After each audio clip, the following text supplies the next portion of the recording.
What's up guys, this is Jeff at welcome sa aking video. At ngayong araw nagle-layout ako ngayon ng isang design ng lanyard na pinapagawa dito sa Dumaran, Palawan.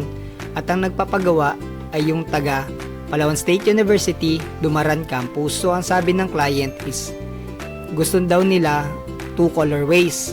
Gusto nila yellow at green. So yun yung nilagay natin kasi ang sabi nila 2 course daw yan. So siguro entrep or green or baka agri or invisay siguro sila.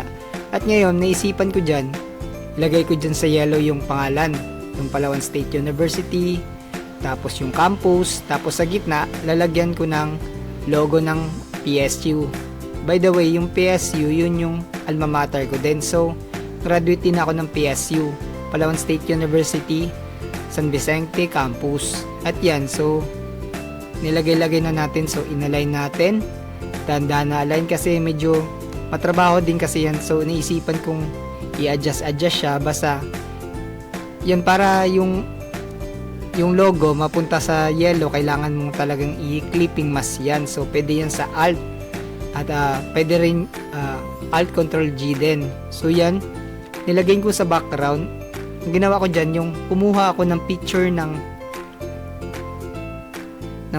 school nila sa Facebook, tapos yun nilagay ko na lang dyan. Tapos ang ginawa ko dyan, binland ko na lang dyan para hindi mo masyadong kita yung picture, para maging blend na lang siya. So naisipan ko na pinapagawa pala ng client is hiwalay pala, sa yellow ilagay pala dyan Palawan State University, tapos sa green is Dumaran Campus. So naisipan ko na wag pala i-merge. At yan, nahanap ko na yun yung mascot ulit. So nakalimutan ko yung saan ko nilagay yung mascot. At yan nga, nahanap na nga yung mascot. Hinanap-hanap ko na dyan. So doon na lang ako tumingin sa isang layout na ginawa ko. Isa din itong uniform or organization ng school ng PSU. So kumuha na lang ako ng pattern. Kasi kapag layout artist ka, pwede kang mag-recycle. Pwede mong kunin yung mga patterns or mga shapes na galing sa ibang design mo. Basta magbagay lang. So ang ginawa ko dyan, para may ibang blend din or ibang touch din, nilagyan ko ng itim.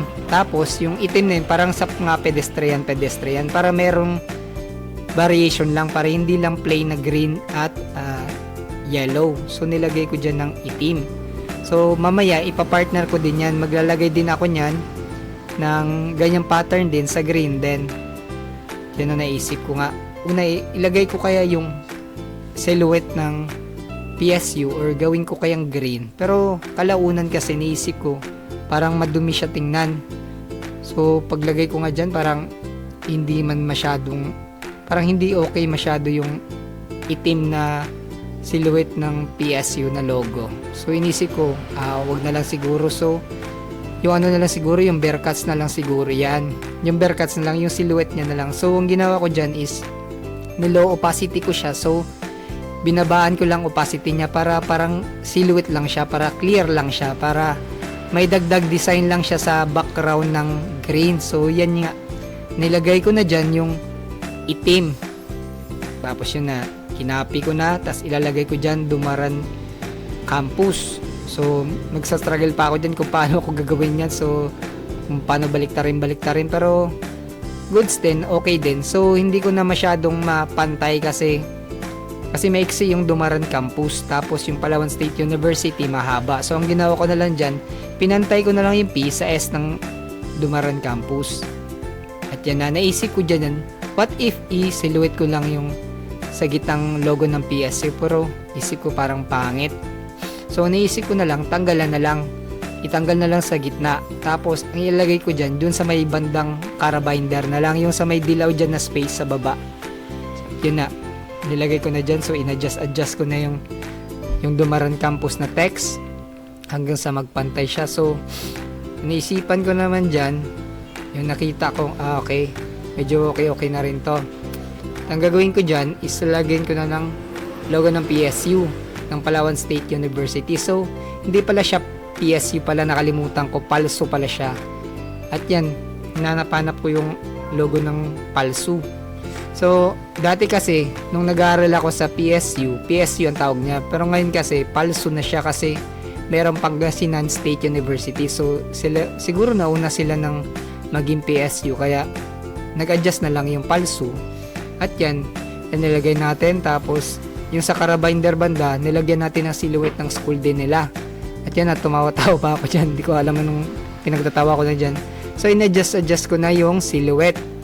At yan, in-adjust ko na yung sa neck banda.